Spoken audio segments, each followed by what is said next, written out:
The scent of a brewing storm always smells different at Hazelbrook Orchards. It's a mix of damp earth, ripening fruit, and the metallic tang of oncoming rain. I stood by the window of the kitchen, my knuckles white and swollen against the smooth rim of a ceramic mug. For 47 years, this view was my peace. The rolling hills of Pennsylvania looked like a rumpled green quilt tucked around the shoulders of the earth. But today, the silence of the house was louder than the wind in the trees. Richard was gone. The bed we shared for nearly 5 decades felt like a vast, cold continent. Every time I closed my eyes, I could still hear the rhythmic, shallow rasp of his final breaths, a sound that competed with the ticking of the grandfather clock in the hallway. I looked down at my hands. They were the hands of a woman who had pulled life from the dirt. They were scarred from pruning shears and stained by the juice of 1,000 harvests. Richard used to take my hands in his, even when his own were trembling from the cancer, and tell me that I was the roots of this farm, while he was just the branches. We built this. We survived the droughts of the 80s, the blizzards that threatened to snap the young saplings, and the lean years when we ate nothing but apple butter and hope. We did it for the legacy. We did it for Darren and Samantha. Or at least, that's what we told ourselves while we were tucking them into bed in the rooms upstairs. But the children who came back for the funeral weren't the children I remembered. I looked for the boy who used to hide in the tall grass to surprise the barn cats. I looked for the girl who used to wear my oversized aprons and pretend to bake pies with mud and pebbles. They weren't there. In their place stood 2 strangers wearing expensive wool coats that didn't belong in the mud of an orchard. Darren's eyes never stayed on mine. They were always darting to his smartwatch, his fingers twitching as if he were mentally scrolling through a spreadsheet. Samantha smelled of a perfume so expensive it felt like an insult to the natural fragrance of the blossoms outside.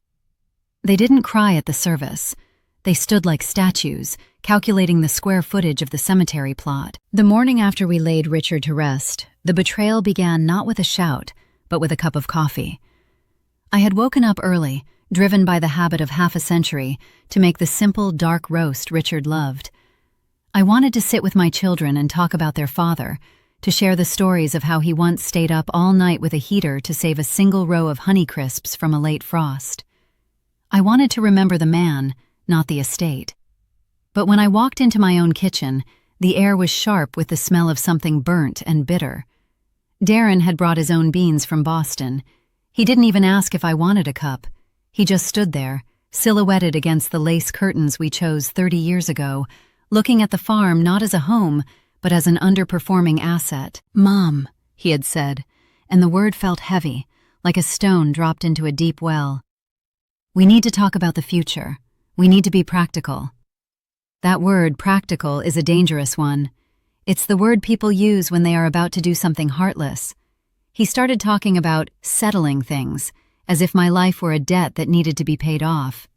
Samantha joined him, her voice practiced and soothing, the way you speak to a child who doesn't understand they're being punished. They talked about my age as if it were a disease. They talked about my arthritis as if it meant my mind had withered along with my joints. They didn't see the woman who had just spent 14 months nursing a dying man while keeping the payroll running.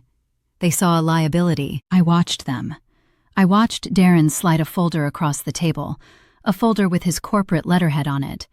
He told me Richard had signed it while he was lucid. I remembered those final weeks. I remembered the morphine haze and the way Richard's hand could barely hold a spoon, let alone a pen. The signature on that paper was too perfect. It was a lie written in ink. They weren't just asking me to retire. They were asking me to erase myself. They spoke of a developer who wanted to turn our life's work into a sea of concrete and cul-de-sacs. $7 million. To them, that was the price of our history. To them, the trees were just obstacles in the way of a paycheck. A slow, cold fury began to wake up inside me, a fury I hadn't felt in years. I didn't argue. I didn't scream. I simply looked at the folder and told them I was going to bed. I needed the cover of darkness to think. I needed to remember who I was before I was a widow, before I was a mother. I was Eleanor Grace Whitmore, and I still had one secret buried deeper than any developer could dig. The farmhouse didn't feel like a sanctuary anymore. It felt like a trap. That night, after I left Darren and Samantha standing in the kitchen with their folders and their cold ambitions, I climbed the stairs with a heaviness that had nothing to do with my age. Every floorboard groaned under my feet, a familiar language I had understood for decades. Usually, those creaks were comforting, the house's way of saying it was still standing, still breathing. But tonight, the sounds felt like a warning. My children were downstairs, probably whispering about floor plans and profit margins, while I lay in the dark, staring at the ceiling. I didn't turn on the lights. I didn't need to. I knew the geometry of this room by heart. I knew where the wallpaper was peeling slightly behind the headboard, and where Richard had once accidentally put a hole in the plaster while moving a heavy oak dresser. I lay on his side of the bed, hoping to catch a lingering scent of him, wood smoke, apples, and the peppermint he chewed to settle his stomach. But the room had been scrubbed clean by the hospice nurses, and then further sterilized by Samantha's expensive candles. It felt hollow. I realized then that my children weren't just trying to sell the land, they were trying to evict my memories. To them, this was a problematic property. To me, it was the graveyard of my youth and the cradle of my family. The fury I felt earlier hadn't dissipated. It had crystallized. It was a sharp, cold diamond in my chest. I thought about Darren's perfect signature on those documents. The audacity of it. To sit by his father's deathbed and see not a man, but an opportunity to forge a legacy he didn't earn. I wondered at what point I had failed them. Was it when we sent Darren to that prestigious private school, thinking we were giving him a head start? Was it when we kept bailing Samantha out of her wellness ventures, thinking we were supporting her dreams? We had fed them the fruits of this land, and in return, they wanted to poison the soil. Around 2 a.m., the house fell into a tomb-like silence. I sat up, my joints screaming, and made my way to the master bathroom. My reflection in the moonlight was that of a ghost, pale, thin, and silver-haired. But ghosts have one advantage: they can see through walls. I opened the medicine cabinet and pushed aside the bottles of ibuprofen and the half-empty vials of Richard's pain medication. My fingers fumbled for the small, nearly invisible seam in the back panel. Richard had installed it in 1984, the year the local economy crashed and thieves were targeting rural farms. He called it our just-in-case box. The panel clicked open. Inside sat my passport, my birth certificate, and a small, heavy, fireproof box. My breath hitched as I pulled it out. This box didn't contain jewelry or gold. It contained something far more valuable: a piece of paper that predated my marriage to Richard. In 1979, using a small inheritance from my grandmother and the savings from 3 years of teaching, I had bought 20 acres of land adjacent to what would become Hazelbrook Orchards. I bought it in my maiden name, Eleanor Grace Thorne. When Richard and I married, we merged our lives, but we never legally merged those 20 acres into the family trust. We had kept it separate as a final safety net, a piece of earth that belonged solely to me. I opened the box and smoothed out the yellowing parchment of the deed. My younger self's signature was bold and defiant, but it wasn't just the land that mattered, it was what was under it. Those 20 acres sat directly atop the primary aquifer for the entire valley. The natural spring that fed our irrigation system, the very water that kept the 1,000 trees of Hazelbrook alive, originated on that hidden plot. If someone owned the orchard but didn't own those 20 acres, they owned a desert. They could build all the cul-de-sacs they wanted, but they wouldn't be able to provide a single drop of water to a kitchen sink or a garden hose. I tucked the deed into my purse, along with my essential documents. I felt a strange sense of calm wash over me. For 14 months, I had been a nurse, a mourner, and a victim of grief. But as I clutched that box, I became something else, a strategist. My children thought they were playing a game of checkers, but they didn't realize I had been the one maintaining the board for 50 years. They saw a retirement community in my future. I saw a reckoning. I didn't sleep the rest of the night. I sat in the rocking chair by the window, watching the sun begin to bleed over the horizon, illuminating the rows of apple trees like soldiers standing at attention. I was ready for the tomorrow they had planned for me, but I knew it wouldn't end the way they expected. The morning sun didn't bring warmth. It brought a clinical, unforgiving light that exposed every crack in the farmhouse walls.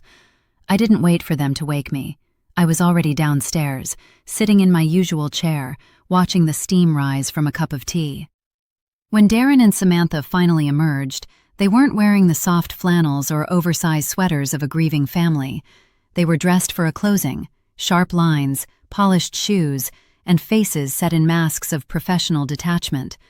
They didn't look at the photos on the mantel or the height marks scratched into the pantry doorframe. They looked through me, as if I were already a ghost haunting a house they had already sold. "We packed your essentials, Mom," Samantha said, her voice chirpy in a way that set my teeth on edge. She pointed to a medium-sized suitcase sitting by the door. It was a designer brand, something she had likely bought for herself and decided was good enough for my transition into obscurity. "Just the things you'll need for the first few weeks at Sunnyvale. We can arrange for a moving crew to handle the furniture later." The way she said furniture made it sound like junk, not the hand-carved oak table where they had done their homework, or the rocker where I had held them through fevers. Darren checked his watch, a gold-plated reminder that his time was more valuable than my dignity. "We should head out before the morning traffic hits the turnpike. I have a conference call at 2. He didn't ask if I was ready. He didn't ask if I wanted to say goodbye to the orchard. He simply picked up the suitcase and headed for the door. I stood up, my joints popping in the quiet room. I didn't argue. I didn't plead. I walked to the sink, rinsed my cup, and tucked my heavy purse, the one containing the secret to the land, firmly under my arm. I felt like a soldier going behind enemy lines, disguised as a casualty. The drive was a masterclass in psychological warfare. Samantha sat in the passenger seat, scrolling through her phone, occasionally reading out loud the amenities of the retirement community, as if she were reading a travel brochure. "They have a community garden, Mom. You won't even miss the orchard." I looked out the window as the rows of apple trees blurred into a smudge of green and white. I knew every rise and fall of this road. I knew where the deer crossed at dusk, and where the old stone bridge tended to ice over in December. To them, it was just land to be bypassed. To me, it was a map of my soul. About 40 minutes into the drive, Darren took an exit I didn't recognize. We weren't headed toward the highway that led south to Sunnyvale. We were veering onto a secondary county road, a desolate stretch of pavement flanked by fallow fields and dense thickets of scrub pine. The chatter in the front seat died down. The air in the car grew thick and stale. I looked at the back of Darren's head, the same stubborn cowlick his father had, and realized with a jolt of ice in my veins that they weren't taking me to a community. They were taking me to a conclusion. Darren pulled the car onto a gravel shoulder near an empty, overgrown lot miles from the nearest town. He killed the engine. The silence that followed was deafening. "What are we doing, Darren?" I asked, my voice steady despite the hammering of my heart. He didn't turn around. He just sighed, a long, weary sound of a man burdened by a chore. "The paperwork is already filed, Mom. The developers have the power of attorney Dad signed. If we take you to Sunnyvale, you'll just call the family lawyer. You'll make a scene. You'll try to stall the sale." He finally looked at me in the rearview mirror, and his eyes were as flat as coins. "This is cleaner. You have your meds. You have your ID. There's a gas station about 5 miles up this road. You're a resourceful woman. You've told us that our whole lives. So, be resourceful." Samantha's face was pale, her grip tight on her designer handbag, but she didn't stop him. She didn't say a word as Darren got out, pulled my suitcase from the trunk, and set it on the dirt. He opened my door and stood there, waiting. I stepped out into the biting spring wind, the gravel crunching under my thin flats. The betrayal was so absolute, it was almost beautiful in its purity. They weren't just taking the farm, they were discarding the woman who gave them life because she was a variable they couldn't control. "Don't worry, Mom," Samantha whispered, finally looking at me, though her eyes were wet with a coward's guilt. "We'll make sure you're taken care of once the deal is finalized." Darren didn't offer a goodbye. He got back in the car, the engine roared to life, and they drove away. I stood there, a 68-year-old widow on the side of a forgotten road, clutching a purse that held the power to destroy their $7 million dream.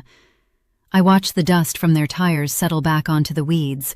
I wasn't crying. I was counting. I was counting the minutes until I reached the town, and the seconds until I could see the look on their faces when they realized they had bought an orchard with no water. The silence that followed the disappearing roar of Darren's car was absolute. It was the kind of silence that usually lives in the middle of the woods after a heavy snow, heavy, indifferent, and cold. I stood on the gravel shoulder, the wind pulling strands of hair from my practical bun, and looked at the suitcase. It was a sleek silver piece of luggage, designed for overhead bins and luxury hotels, now sitting in the gray dust of a Pennsylvania backroad. It was a symbol of everything my children had become: shiny, expensive, and entirely out of place in the real world. I didn't let myself panic. Panic is a luxury for those who have never seen a frost kill a year's income in a single night. I adjusted the strap of my heavy purse, feeling the solid corner of the fireproof box pressing against my ribs. It was my shield.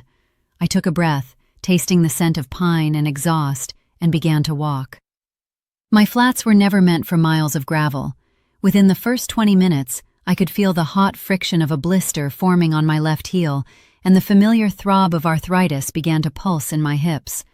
But with every step, the grief that had weighed me down for weeks began to transform. It was becoming something sharper, something useful. I thought about the developer. 7 million, Darren had said.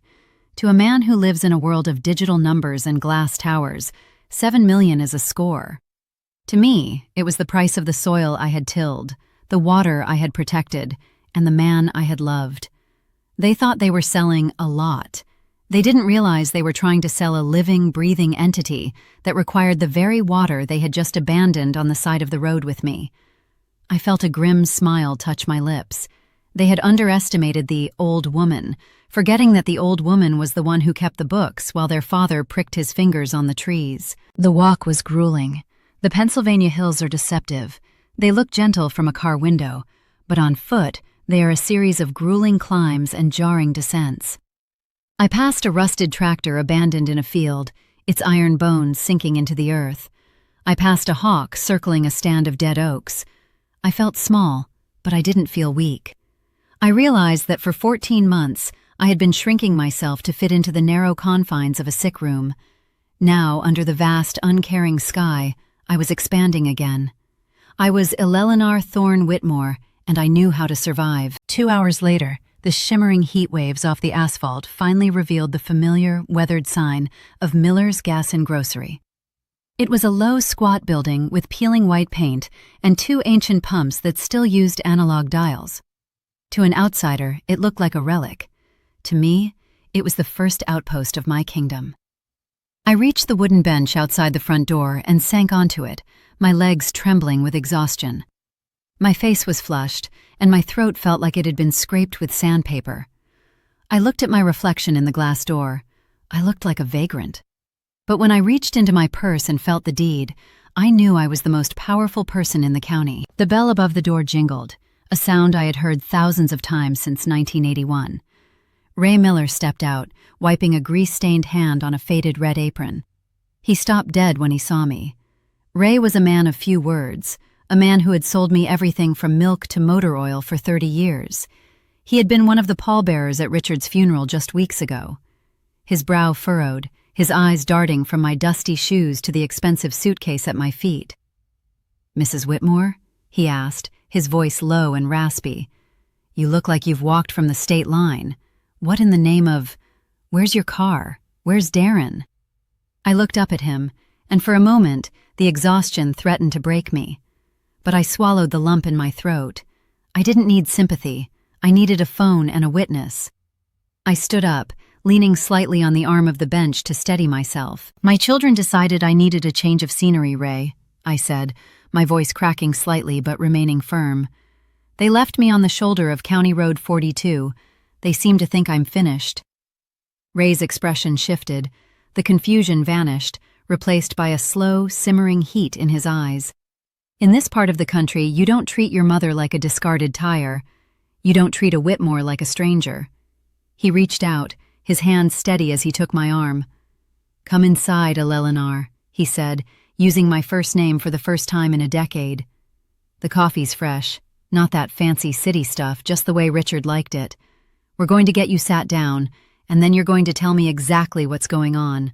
Because if those kids of yours think they're selling Hazelbrook to some strip mall developer, they've got another thing coming.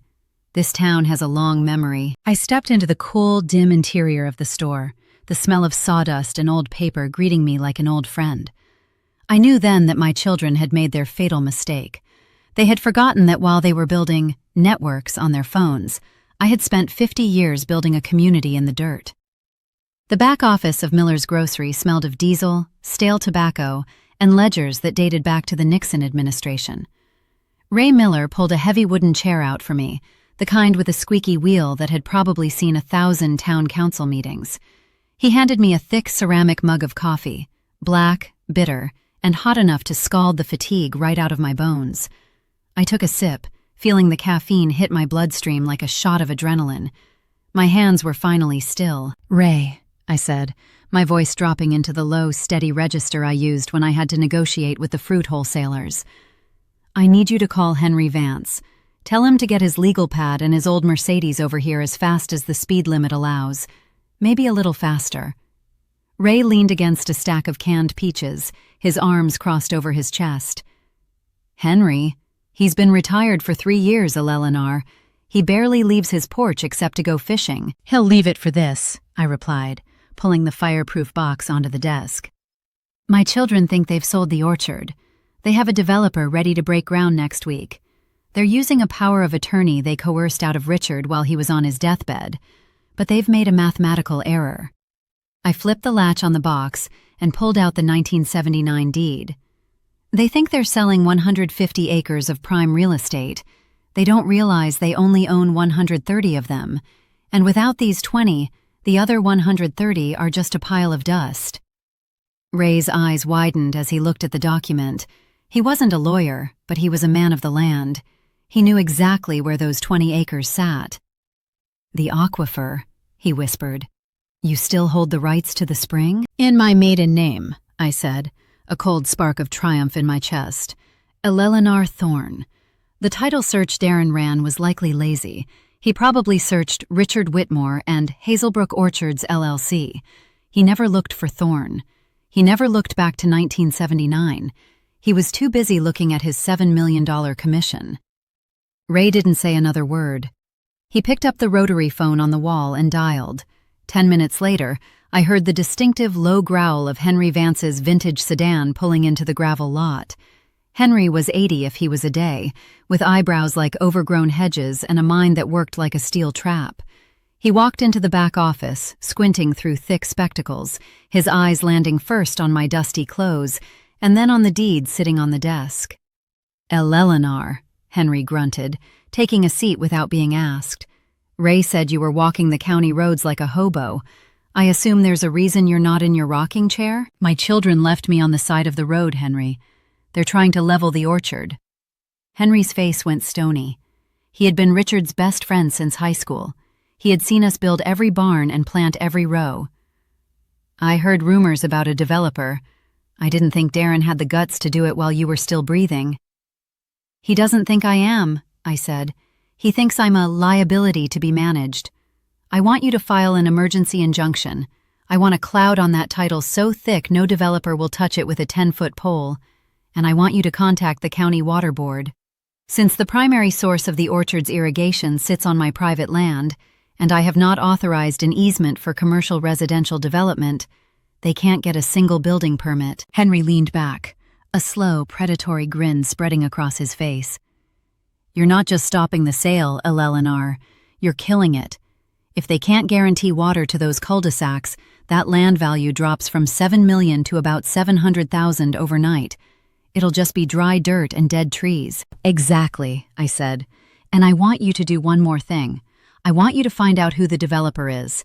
If it's Crestview or Oakwood or any of those corporate vultures, I want to know who's signing their checks. Because if they want a war, I'm going to make sure they're fighting the entire valley, not just one old woman." Henry pulled out his pen. "What about the kids, Elle? If you do this, you're essentially bankrupting their plans. Darren probably has that $7 million spent in his head already. He might have even taken out loans against his inheritance." I looked out the small, grimy window of the office. In the distance, I could see the very top of the hill where Richard was buried. I thought about the way Darren had checked his watch while his father was dying. I thought about Samantha's wellness business built on the bones of Richard's savings. "They threw me out of a car, Henry," I said quietly. "They didn't just betray their mother, they betrayed the earth that fed them. Let them worry about their loans. I'm worried about the trees." As Henry started scribbling notes, I felt a strange sense of peace. I was no longer the grieving widow. I was the guardian of the thorn spring, and the water was rising. By the next afternoon, the quiet of the valley had been replaced by a low electric hum of impending disaster, at least for Darren and Samantha. Henry Vance had worked through the night, his old fingers flying over a typewriter and then a scanner, filing an emergency notice of lis pendens with the county clerk. In the world of real estate, that notice is a poison pill. It tells the world that the title to a property is in dispute, and no bank, developer, or insurance company will touch it until the cloud is cleared. I was staying in the guest room above Miller's grocery. It was small and smelled of lavender and old floor wax, but I slept better there than I had in months. I woke up to the sound of Ray Miller pounding on the door. "Eleanor, you might want to come down. Your son's car just tore past the intersection doing 80, headed for the farmhouse. He looked like he was about to catch fire." I took a slow, deliberate sip of my tea. "Let him wait, Ray. A man in a hurry is a man who makes mistakes. I'll head over when I've finished my breakfast." When I finally arrived at the orchard an hour later, the scene was chaotic. A sleek black SUV was parked haphazardly across the gravel driveway, one wheel crushing a bed of early tulips Richard had planted for me. Darren was standing on the porch, his blazer discarded, his tie loosened, screaming into a cell phone. Samantha was pacing the length of the veranda, her curls frizzing in the humid air, looking frantically at a tablet. As my old truck, borrowed from Ray, rumbled up the drive, they both froze. Darren slammed his phone shut and marched toward me before I could even cut the engine. "What did you do?" he hissed, his face a mottled shade of purple. "The developers just called. Their legal team flagged a title dispute. They're threatening to pull out of the contract and sue us for breach of disclosure. They said something about a thorn claim. Mom, what the hell is a thorn claim?" I stepped out of the truck, moving with a grace that seemed to infuriate him. I didn't look like the woman he had dumped on the road 24 hours ago. I looked like the owner of the land. "It's not a claim, Darren. It's a fact. You tried to sell a property you don't fully control. You and Samantha own the house and the primary orchard acreage through the trust your father set up, but you don't own the heart of it." Samantha ran down the porch steps, her voice high and panicked. "Mom, you don't understand. We've already signed the preliminary agreements. We used the projected sale funds as collateral for things. If this deal falls through, we're looking at financial ruin. Why would you do this to us? We're your children." I looked at her, and for the first time, I felt a flicker of pity, but it was quickly extinguished by the memory of the gravel road. "You stopped being my children the moment you decided my life was an obstacle to your bank accounts. You wanted to be practical, remember? Well, this is practical. I own the 20 acres that hold the water rights for this entire valley. Without my signature, you are selling a graveyard of dead trees. No developer will build a luxury subdivision where they can't even flush a toilet." Darren let out a harsh, jagged laugh.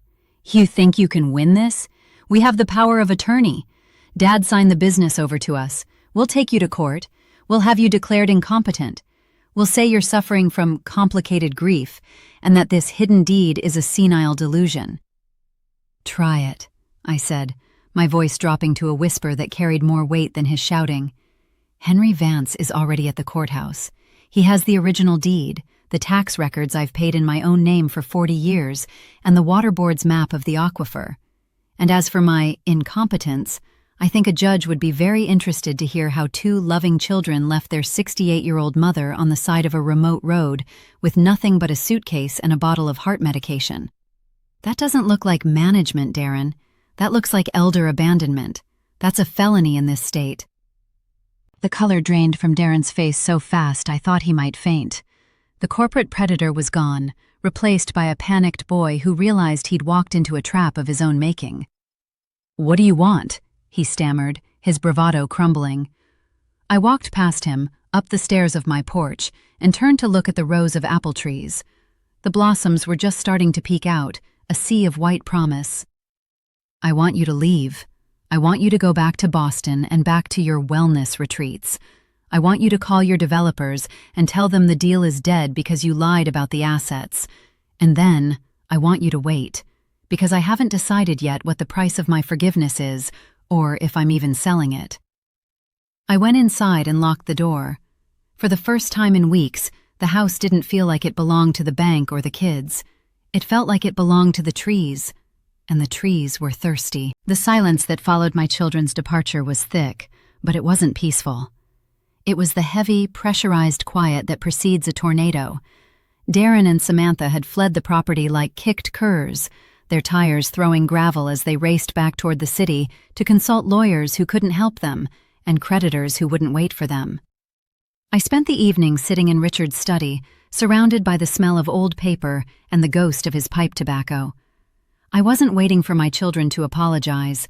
I was waiting for the professionals to arrive. The professionals showed up at 9 a.m. the next morning. They didn't come in a dusty SUV or a panicked rush. They arrived in 2 identical silver sedans that looked like they had been carved out of single blocks of cold steel. 4 men in suits that cost more than a year's harvest stepped out. Leading them was a man named Marcus Thorne, no relation to my maiden name, though the irony wasn't lost on me. He was the lead strategist for Apex Living, the development firm that wanted to turn my life into a zip code. I didn't meet them on the porch like a supplicant. I waited in the formal dining room, the heavy oak table between us. I had laid out the original 1979 deed and a map of the valley's water table. I looked like a simple farm woman in my flannel shirt and jeans, but I had the posture of a queen defending her borders. "Mrs. Whitmore," Marcus began, his voice a smooth, modulated baritone designed to project empathy he didn't feel. "We've had a very enlightening conversation with your son. It seems there was a significant miscommunication regarding the parcel boundaries and the water rights. We apologize for the confusion. It seems Darren was a bit overeager to close a deal he didn't fully grasp." "He didn't grasp it because he didn't build it," I said, my voice cutting through his corporate charm like a pruning blade. "And it wasn't a miscommunication, Mr. Thorne. It was a theft. My children tried to sell you something that wasn't theirs to give." Marcus leaned forward, resting his manicured hands on my table. "Be that as it may, the potential of this land remains. Apex Living isn't just about concrete and cul-de-sacs, as I hear you phrased it. We build communities. We bring infrastructure. We are prepared to bypass your children entirely. We have a new offer. $10 million, cash. $8 million for the orchard acreage from the trust, and $2 million for your private 20 acres and the water rights. You could move anywhere in the world. You could have the best medical care, the finest home, and never touch a piece of dirt again." I looked at him for a long moment. I could see the reflection of the orchard in his expensive sunglasses, which he had tucked into his pocket. To him, the trees were just green pixels on a profit-loss statement. "You don't understand the water, do you?" I asked quietly. "You see $2 million. I see the lifeblood of this entire valley. If I sell you those rights, the 3 farms downstream from me will go dry within 5 years.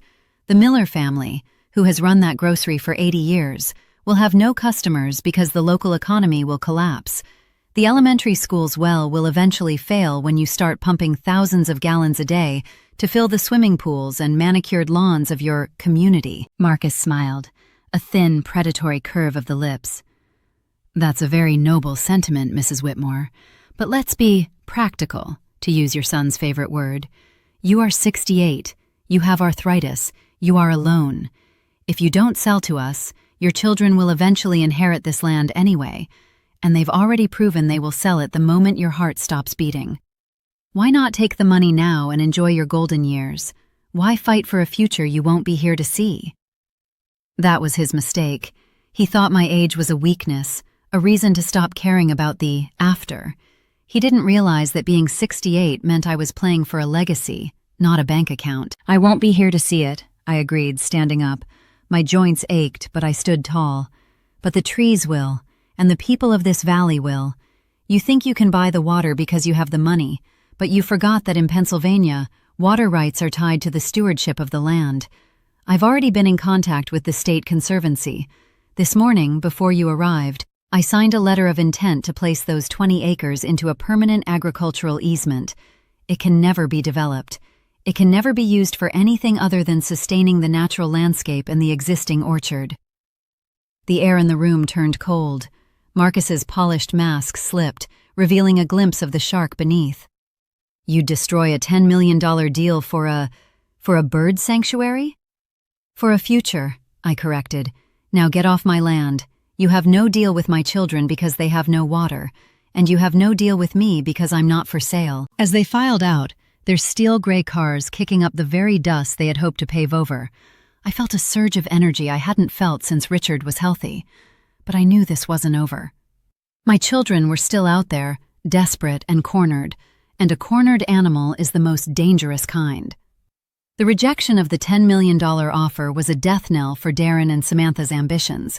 In the corporate world Darren inhabited, you don't walk away from a deal like that, you crush the person standing in the way. By the following Tuesday, the business meeting masks were gone. My children didn't come alone this time. They arrived with a locksmith, a private security guard, and a local deputy I didn't recognize, likely someone from the next county over who didn't know the Whitmore name. I was in the barn, the scent of hay and old leather providing a thin layer of comfort against the encroaching storm.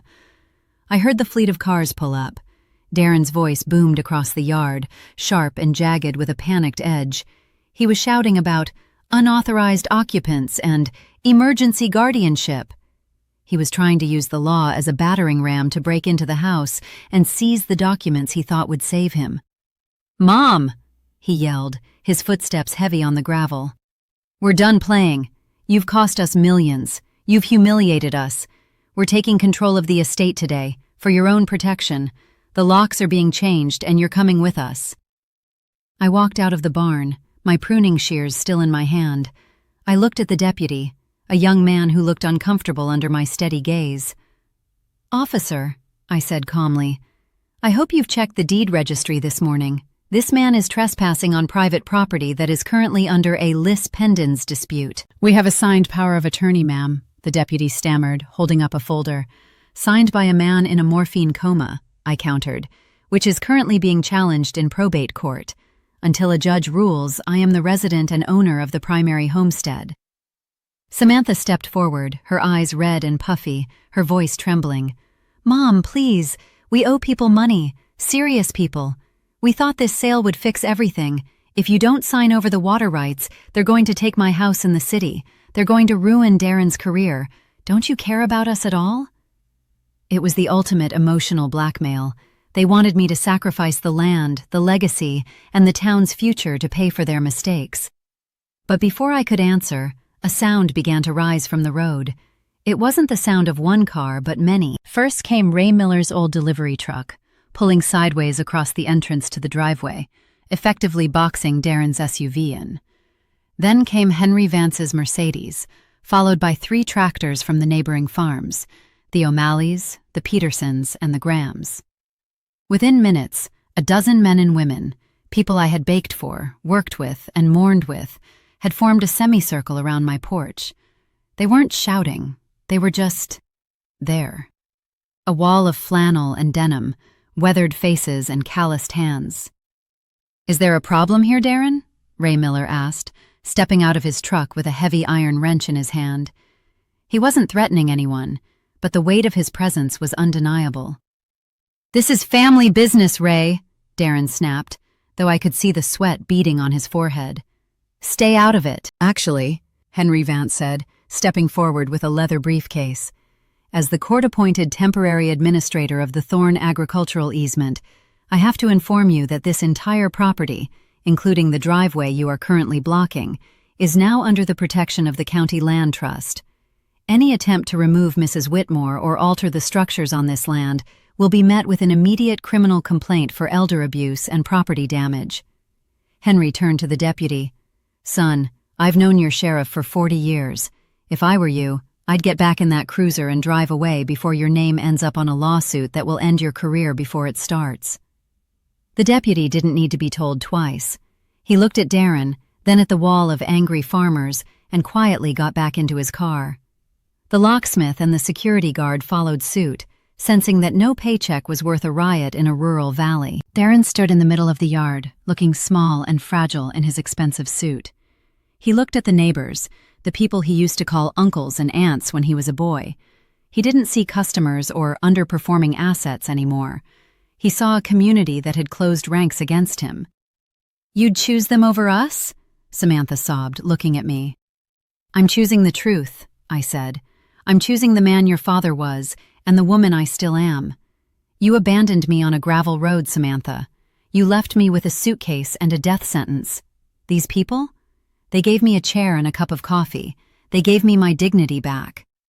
I walked toward them, and for the first time they backed away. "The deal is over. The developers are gone. If you want to talk to me, you can do it through Henry. But don't you ever, ever bring a stranger to my door again." As they drove away, defeated and desperate, the neighbors didn't cheer. They just started moving their tractors, nodding to me as they went back to their own lives. They didn't need thanks. They were just protecting their own. I stood on the porch, my hands finally ceasing their tremors. I had won the battle for the land. But as the sun dipped below the hills, I realized the final move wasn't about the land at all. It was about the legacy. The victory in the driveway had been a physical one, but the legal war was still a tangled thicket of thorns. My children were broken, but they were still technically the heirs to the Hazelbrook Orchards, LLC. As long as that entity existed, they could continue to bleed the farm dry through mismanagement or lawsuits. I knew that to truly save the land, I had to do more than just block a sale. I had to perform a radical surgery on the family estate. I spent 3 days in the attic, surrounded by the dust of 5 decades. I wasn't looking for memories. I was looking for receipts. I found the ledger from 1992, the year we nearly lost everything to a blight, and the records of every loan Richard had secretly funneled to Samantha's failed businesses and Darren's tuition. I realized then that my children didn't just owe the world, they owed the farm. They had been treated as beneficiaries for so long, they forgot they were actually debtors. I called a meeting. Not at the farmhouse and not at a lawyer's office. I told them to meet me at the very edge of the Thorn Acres, by the old stone well that tapped into the spring. When Darren and Samantha arrived, they looked haggard. The fast-paced Boston world had clearly begun to catch up with Darren. His eyes were sunken, and he walked with a nervous, jerky energy. Samantha looked like she had been crying for a week straight. They stood by the well, the sound of the rushing water beneath the earth a constant, rhythmic pulse. "I've made a decision," I said, leaning against the cold stone of the well. "I've spent the last few days looking at your father's private accounts. Darren, I have the records of the $400,000 you borrowed from the equipment fund to cover your margin calls in 2022. Samantha, I have the promissory notes for the loans you took for the yoga studio, the organic soap line, and the wellness retreat, none of which were ever repaid to the orchard." Darren opened his mouth to protest, but I held up a hand. "The total amount you two have siphoned from this land over the last decade exceeds $3 million. In the eyes of the law, that's not just an inheritance advance. Without Richard here to vouch for them as gifts, those are outstanding debts to the LLC. And since the LLC is currently insolvent because you've scared away the developers, I am filing a motion as the primary remaining partner to call those debts due, immediately." "You'd sue your own children?" Samantha whispered, her voice trembling. "I'm not suing you," I said, pulling 2 documents from my coat pocket. "I'm giving you an exit. You two want out. You want the money. You want to go back to your lives and forget this big old house and this stiff-jointed mother. Fine. Here is the deal. You will sign over your entire interest in Hazelbrook Orchards, LLC to a new entity, the Whitmore Community Trust. In exchange, I will formally forgive every cent of the $3 million you owe the estate. You walk away debt-free. Your credit remains intact. Your careers are safe." Darren looked at the papers, his mind clearly racing through the math. "And what do we get? We get nothing? No inheritance? No $7 million? "You've already had your inheritance, Darren," I said, pointing to the ledger in my lap. "You ate it. You wore it. You drove it. You spent it in Boston and New York while your father was pruning these trees with cancer in his bones. You're not losing an inheritance, you're settling a debt for pennies on the dollar." "And what happens to the land?" Samantha asked. "The trust will be managed by a board," I explained. "Ray Miller, Henry Vance, and myself. We are turning the orchard into a teaching farm and a land preserve.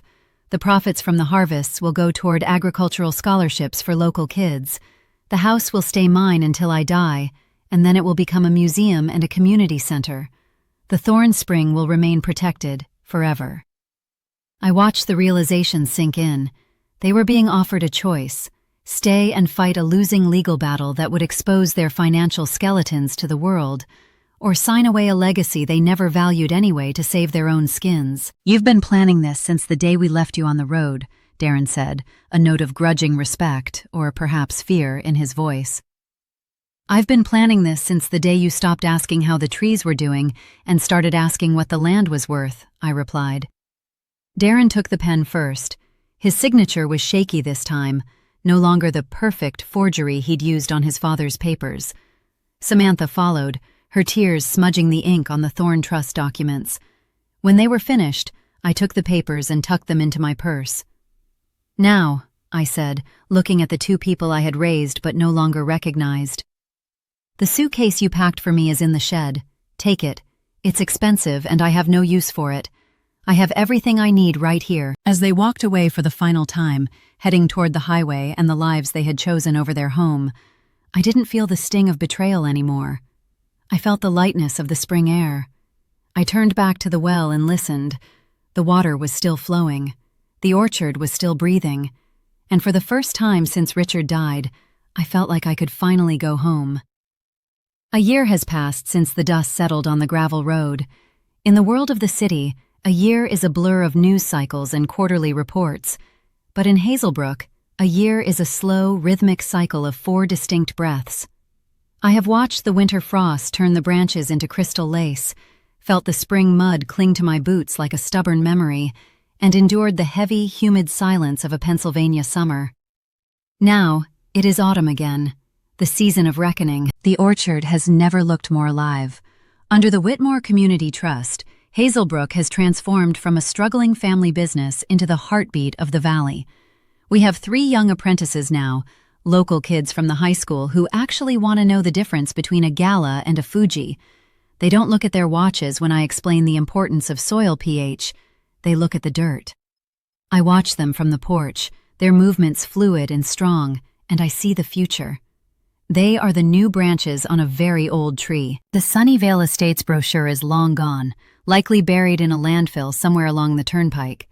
In its place, on my kitchen table, sit the blueprints for the new community pressing room. We're going to allow the smaller local farms to use our equipment to press their own cider, keeping the profits within the valley. Ray Miller is the treasurer, and he handles the books with a ferocity that would make a Wall Street auditor weep.